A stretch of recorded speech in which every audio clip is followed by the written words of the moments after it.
khangin chung pathin le na sin sung cheng lung khai na a la king nei hi ki pa pi in na chun ngai nun pathe kahin bo e na hin ko sung in pathin na jing jing jing hen na in sung zong cham na in khu hen lung kha ta kha nin bang khom jing na ki ngai lut nau le ki ho to na ani ni in kham to jing hen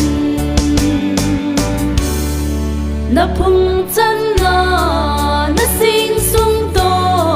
si tui bang vei ho mun na nung na ma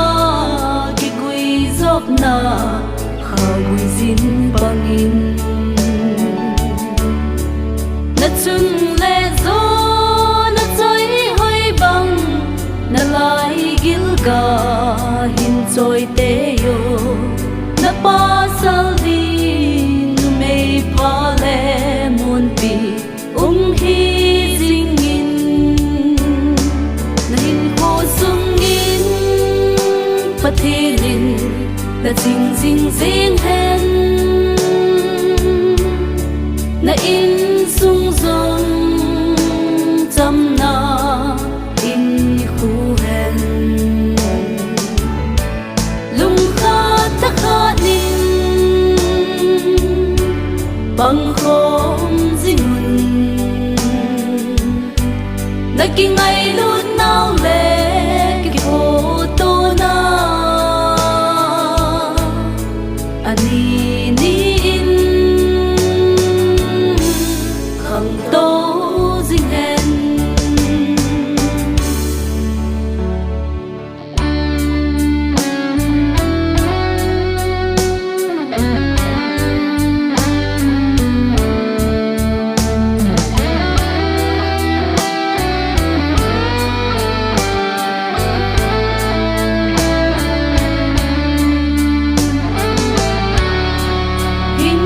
lam sao na zot sung in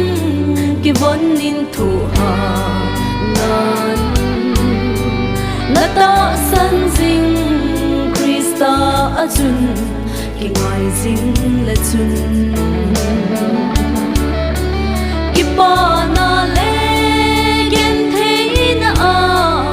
aman na pan pi jing in tin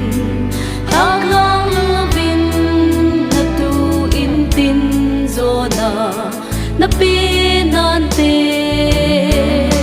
na hin ko sung in pathin na jing jing jing he